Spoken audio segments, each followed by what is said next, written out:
This is Hustle and Pro with Kelly Walker. Join Kelly as she talks sports with players, coaches, organizers, and entrepreneurs from Pee Wee League to Pro. Now here's your host, Kelly Walker.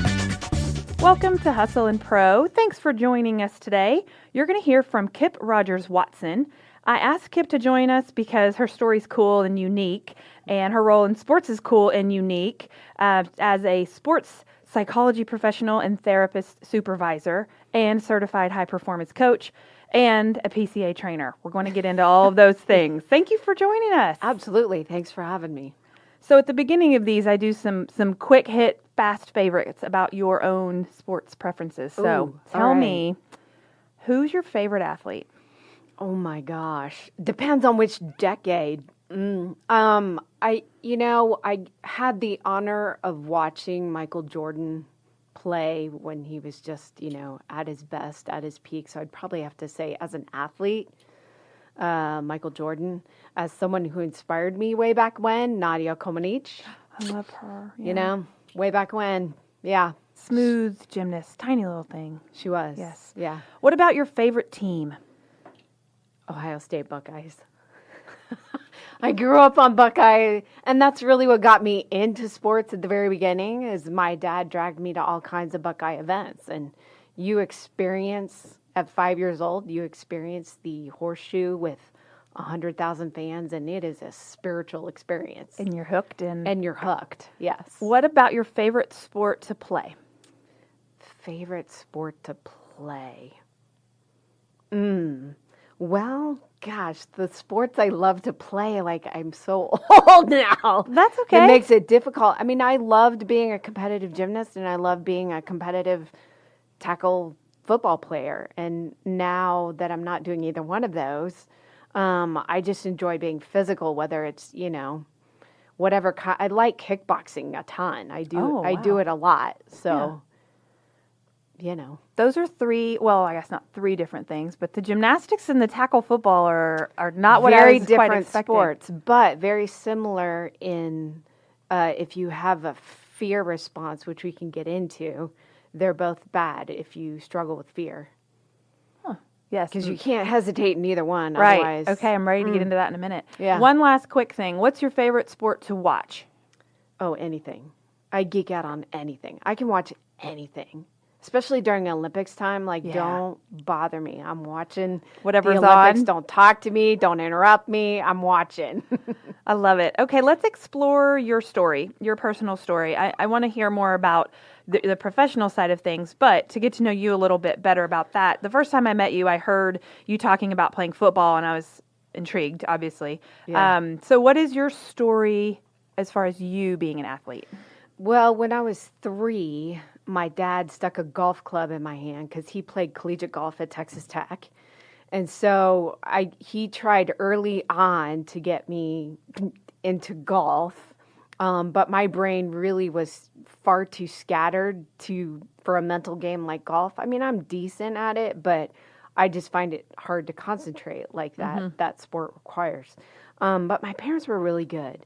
They let me try a variety of things when I was young. I did dance, I did tennis, I did ice skating, swimming, diving, all kinds of different things. And then I really landed on gymnastics, which I started late, actually, as a gymnast. My first competitive season was when I was 11. Oh, that is pretty late. Yeah. Because most kiddos start when they're toddlers and forward rolls, 4, and then they 5, just keep 6, at it. Right, yeah. So you got started a little later. That's interesting. Yeah. And how long were you at gym? How competitive? 8 years. Okay. I did it competitively 8 years. And back then, they were known as classes, not levels. And got to that class right before elite level. So, and then hung up my grips when I went to college.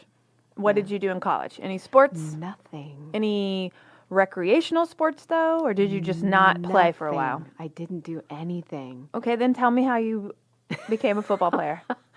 Well, I was, I went to college and got my degrees, got my master's degree, and I actually worked in radio and television for about 8 years, and then went back to school, went to Dallas Seminary, got a master's degree in counseling, and then worked in mostly with addictions for about 9 years.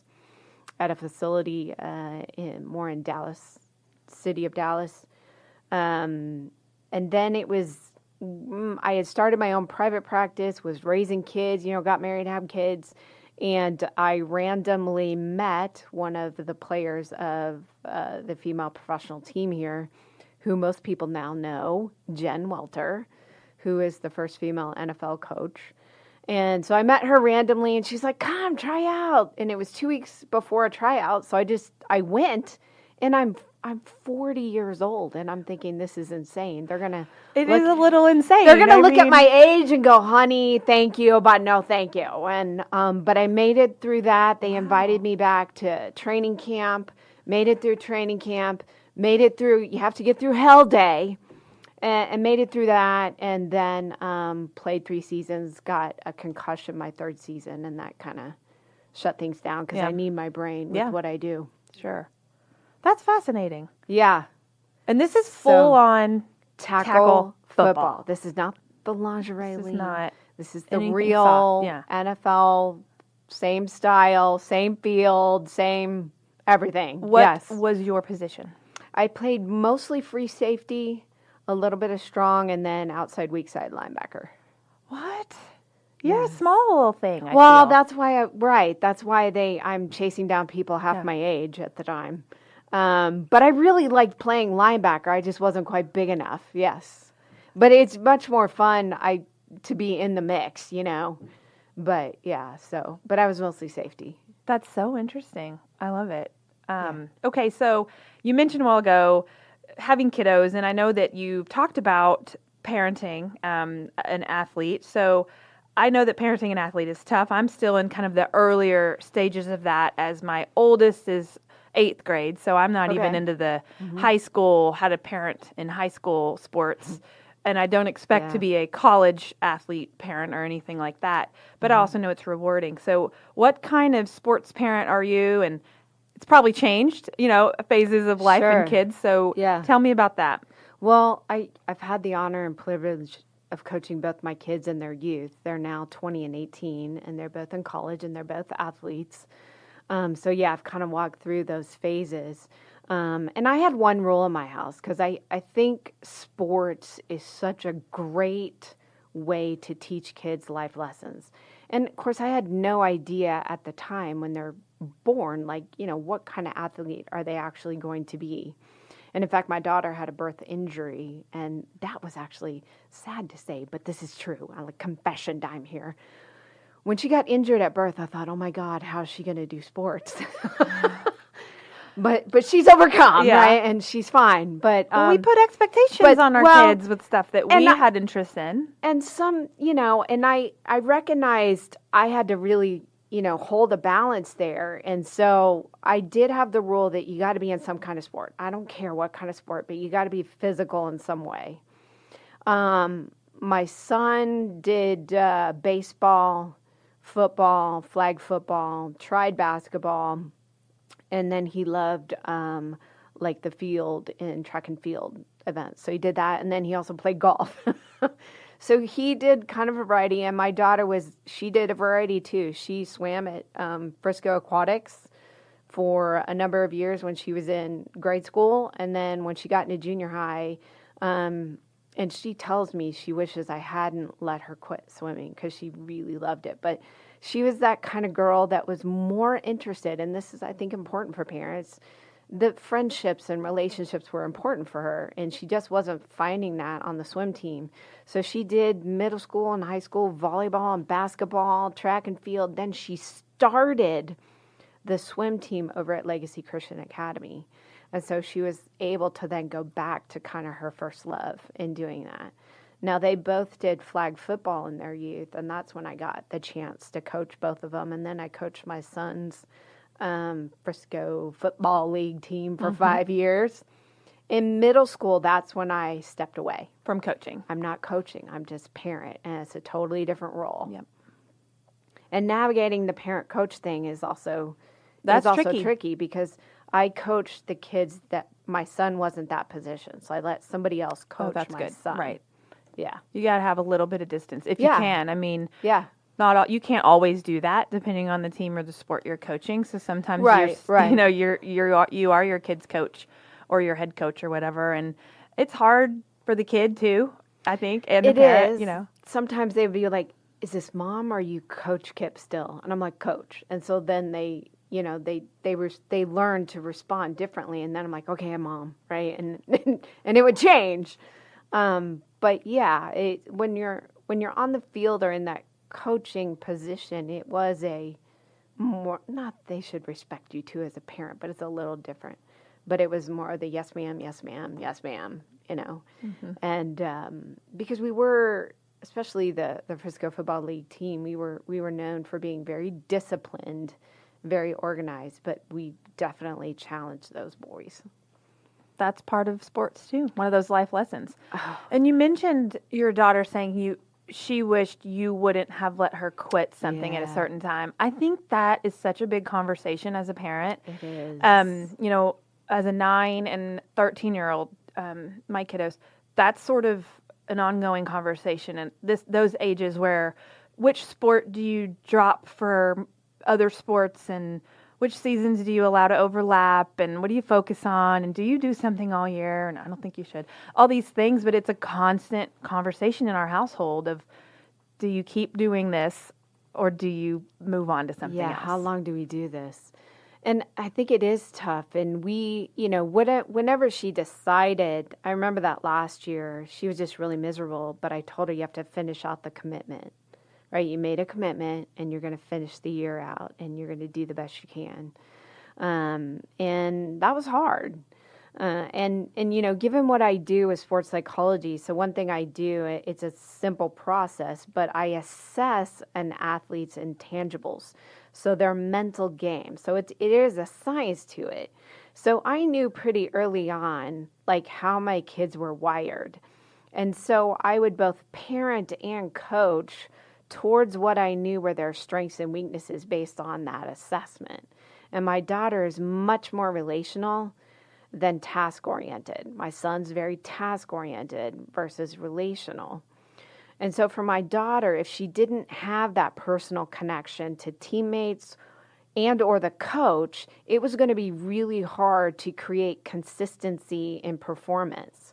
And she just didn't have that. She switched from Frisco Aquatics to another team, really struggled there. And then we just decided, because she was developing friendships at school, but school didn't have a swim team. She's like, well, let me just, go try these other things. Yeah. And she did. So you're saying her motivator to be better at swim was the relationships. And if those weren't there, she wasn't just going to choose to perform better. Right. And that was kind of how she was wired. Yep. Okay. And especially early on, I knew that was going to be important. And was I trying to train to help her turn on that competitive side of her? Right. Because she's there at meets and just having fun and engaging with her friends, and then like, oh yeah, it's time to compete.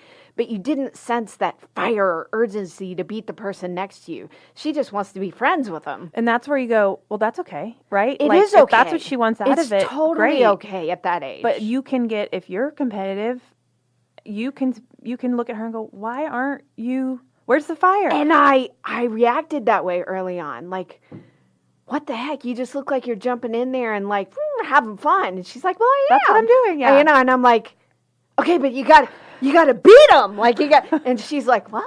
But she's 7, 8 years old, And so I learned early, right? Yes, her primary motivators are very different than like mine and yours, or my son. And this isn't me living my life through her. Right. That is a hard realization a lot of us have to come to. Yeah. Our kids are not our own selves, sports careers. This is their own life. Own individual, and they're wired differently. Yes. She's wired differently than I am. Now, as she got older, and she became more self-aware, she realized that was, while both an asset in terms of a team environment, to be the encourager, the one that genuinely cares and all that kind of stuff, yeah, it kind of hindered her as far as competitive fire. So she, as she got older, she learned how to turn that on. You talked about that one example just now of knowing how your kids are wired. I don't know what a sports therapist does at all. So please fill me in so that I can kind of learn. I mean, I don't know who you're talking to, who you're working with. Are you working with what age kids? Are the parents coming to you? So who do you actually All the help? above. And what are you doing to help them? Okay. That was a multi-layered question. It is. So my clients are anywhere from I have 9 and 10-year-old gymnasts, because that season is certainly you're a lot younger. All the way up to I've worked with NFL players, NFL alumni, Major League Baseball player, there's a wide variety. Probably my sweet spot is more that high school who's transitioning into college and then the early college athlete. That's probably where a majority of my clients are here and across the country. Now, what I do may be totally different than what another sports psychology person does. Probably. It's not an all-encompassing cookie cutter, obviously. Right. Now, I guess a differential that I've realized about what I do is I do this mental assessment process first, which involves an intake form. First time we sit down, I learn about the goals and objectives, how far you want to take your career. I learn about what some of the challenges are. And then I have an online assessment they take. And the result session it's just very eye-opening and confirming for both the athlete and parent oftentimes joins. And I make it fun and interactive, but you get a clear roadmap of what your strengths and weaknesses are physically and mentally given your sport of choice and sometimes your position within a sport. Okay. So, for example, in football, the mental wiring and job requirement of somebody on the O-line is very different than the mental wiring and requirement of, say, a linebacker. It's different. And so it just helps to know how you're mentally wired. And then, man, what are my assets here with that I want to build upon? And then is there anything we need to develop? And a lot of times in field sports, some of those things can be as simple as we gotta develop your read, react, and respond, which is a key element in field sports, but that's a mental, intangible gift. It's not a physical gift. The respond part? Yeah. Mm-hmm. Reading what's going on. Oh, the whole thing. The read, react, respond. Read, react, respond, right? That's a mental asset. Either you have it or you don't. Now, you can develop it, but it really helps to go through an assessment process to understand kind of where you're at with that. So after you've assessed them, you know their strengths, weaknesses, and as it pertains to their position and those kinds of things, you know their goals. What's next?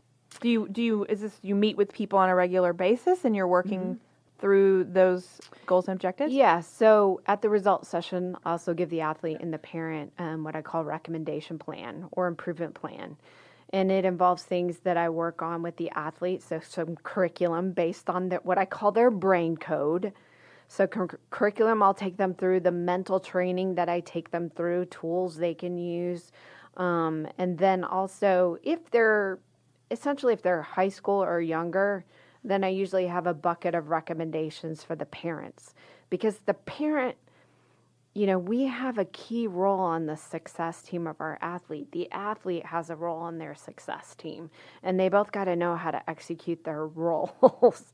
And then oftentimes that requires how do we interact with the coach or trainer or agent or, what have you.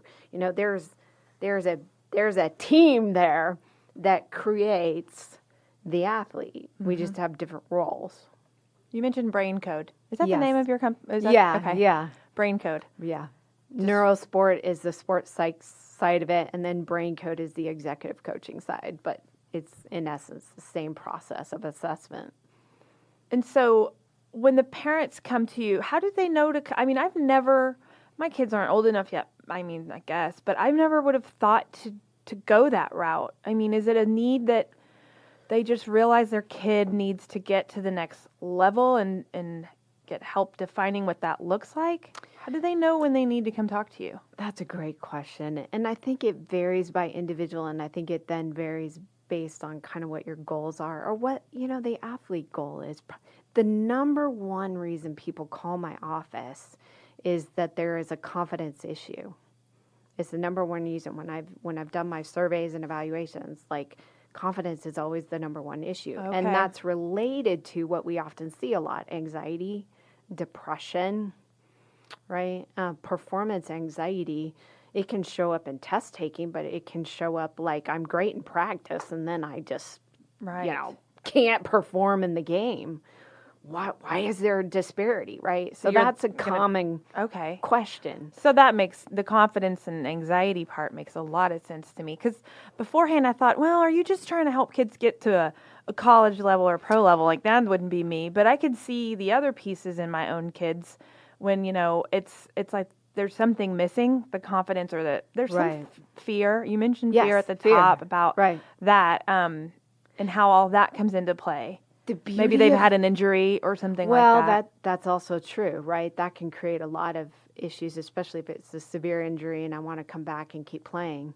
And I think the beauty of what I get to do is I get to teach life lessons that transfer into the classroom, into the home, into whatever you end up doing ultimately. I get to teach those life lessons using sports to do it. It's really all the same type of life skills that we all need to have. I just get to use that vehicle to do it. Sure. And that's a good segue into the other things I mentioned that you do. So people might not realize I completely stole your Positive Coaching Alliance talking points when you came. You came to my middle school parent meeting at the kickoff of the year. And I totally stole it and talked about it on an episode. Because I listened to that. It was a great episode. Because I just thought it was interesting and it reminded me, even though I think I'm doing pretty good, but it reminded me I can do better in that role and how I can help my kids enjoy their sports career, not win more. That shouldn't matter, but it's enjoy their sports life more. So I stole that from you, so thank you. You're welcome. But I also took away some good reminders just about our roles with young athletes. And so tell me what do you do with Positive Coaching Alliance and also being a certified high performance coach? What are you doing there? Well, Positive Coaching Alliance is a nonprofit organization that really works with youth sports in schools and in, select type sports and those types of organizations.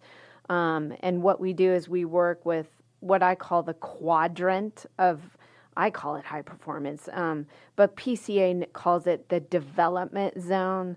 So we work with staff and leaders, coaches, parents, and athletes, teaching them kind of what I just said. You each have a unique role on that team, on the success team of your athlete. And so they're using the best in sports psychology principles and tools and working with those organizations similar to what I do. It's not quite as, I guess, in depth or precise as I would do when I'm doing one-on-one type stuff. But a lot of it is similar life skills type training from those perspective roles as we develop. And their tagline is, better athletes, better people. And so that's what I do. I'm one of their trainers. So I do a lot of the local training here for different junior high and high school. Well, junior high, it's middle school now. Yeah. And I keep saying that. High school, middle school, elementary schools, and some, private schools in this area. And then I've done some of their national accounts, like for USA Gymnastics and USA Dance and Cheer and things like that. So you're working with all of those involved, like you said. The parents, you're talking to the parents, and you're working more in a workshop situation with like the coaching staff at the schools? Correct. Okay. Yeah. Yeah. And you were sitting in on a parent.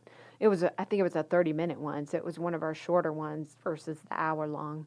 But yeah. Yeah. It was pretty concise. Short and to the point. You just sort of went over the basics. But one of the things I loved about it, it makes sense now with your practice, is asking a parent, what's your goal for your kid as an athlete? And then asking the kid, what's your goal as an athlete?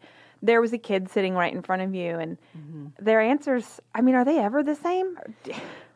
Usually not, but most parents don't take the time to have that kind of conversation, right? No. They just don't. You don't think of it. You just kind of, in my family situation, you play sports, you're little, and you just keep going and you just keep going. I don't know. We talk about different things and teams and positions and happiness and, I don't know, when you want to quit. We talked about that a minute ago. But very rarely do you say, okay, let's stop for a minute and think about where this is going. You might say that when it's time to figure out if you're about to go commit to a college or something, but most of us don't get that far. Well, right. And I think I highly encourage parents at least once a year, sit down with your child and talk about their goals. That was something I did with each one of my kids. I took them out of school for a day, and we called it our special day. But the first thing we did is I took them somewhere for breakfast, and we looked at our goals. We looked at what you did last year from what you said you wanted to accomplish, and then we're going to look, so what's on tap for this next year?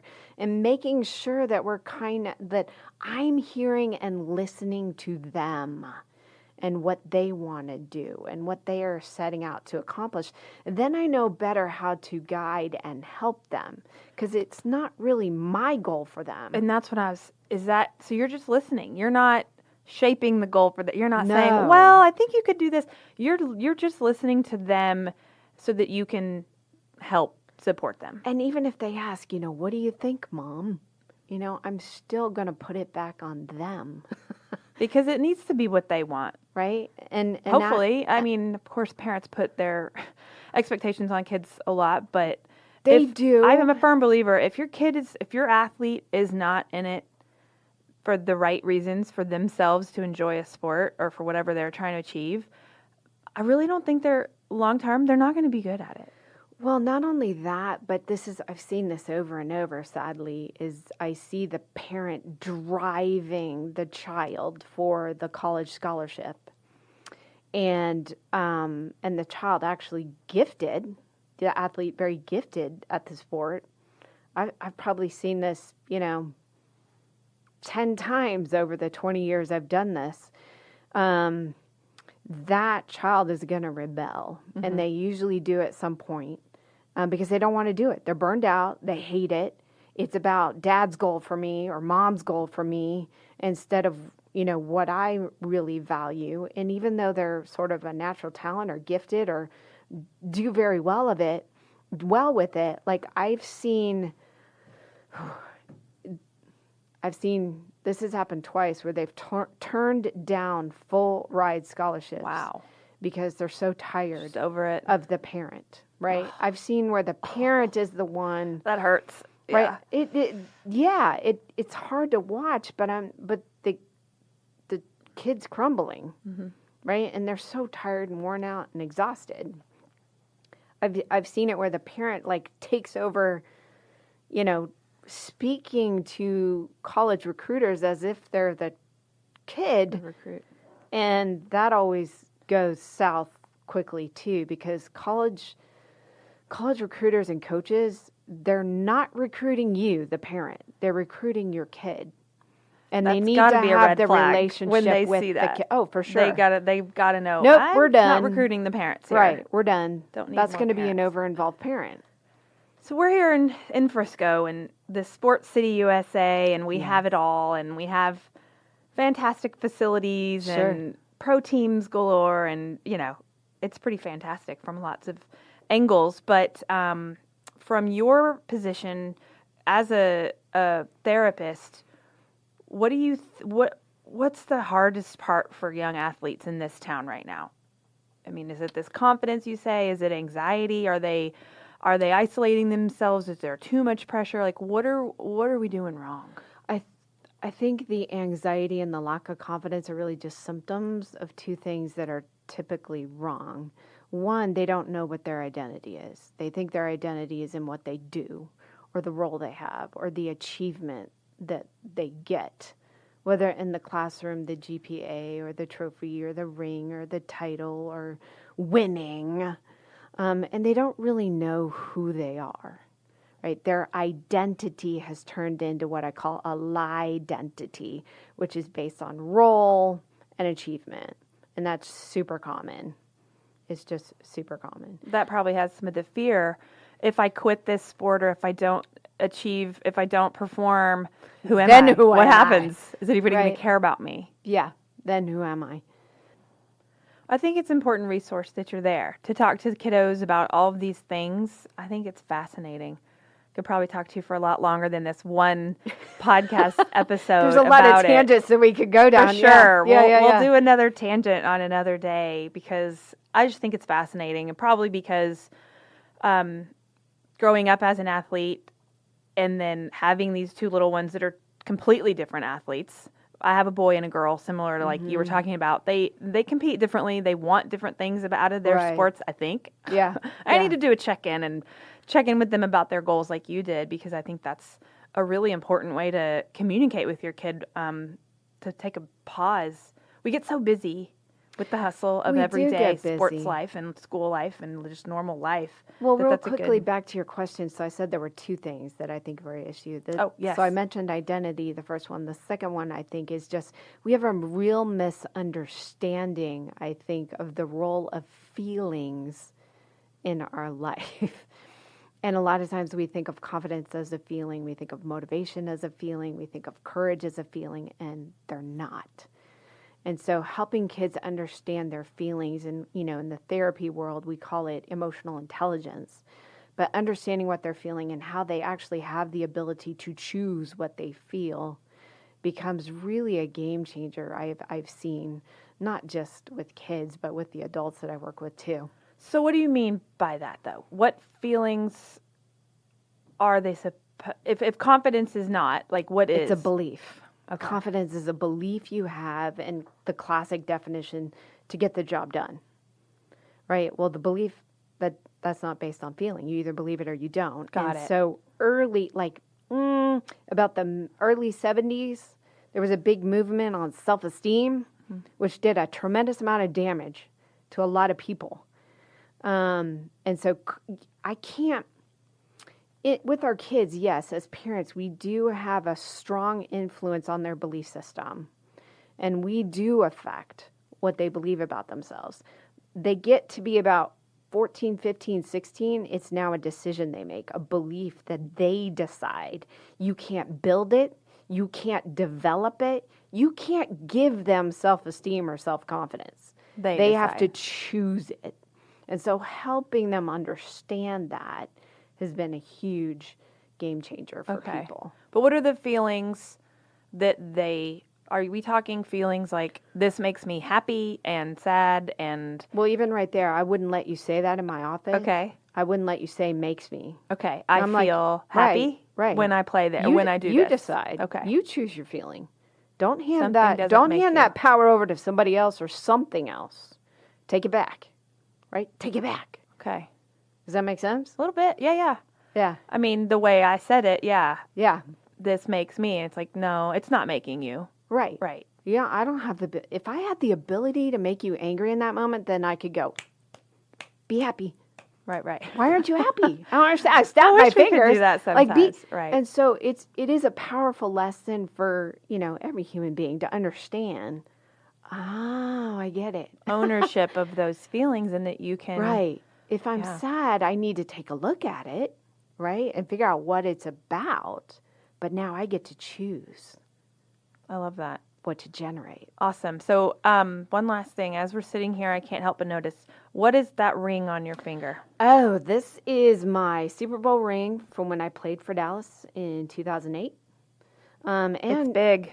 Thank you. Lots of sparkly and diamonds and... Well, it's just a good reminder of blood, sweat, and tears, right? And my family of women where we went through that together. And you should know, like, your Dallas team, I believe, is now, we're going to play our home games in Frisco. Oh, really? Yes. With the Star, or is this indoor, outdoor? I think at Memorial Field. Okay. Next season. So it's outdoor. It's like outdoor, a regular. yeah. And we just went 3-peat. So we championship in 17, 18, 19. So... What's that season? Dallas Elite. So we start playing in the spring. Okay. So we begin training camp here right after the new year. Well, thanks for your time. I enjoyed Thanks for it. having me. And Absolutely. I feel like we could talk again soon. Let's do Some it. of the other topics that we touched on today. So everyone else, thank you for listening. Don't forget to subscribe to Hustle and Pro on any way that you listen to podcasts. We're on Google Play and iTunes and Spotify. You can even find our episodes on YouTube now. So thanks for listening.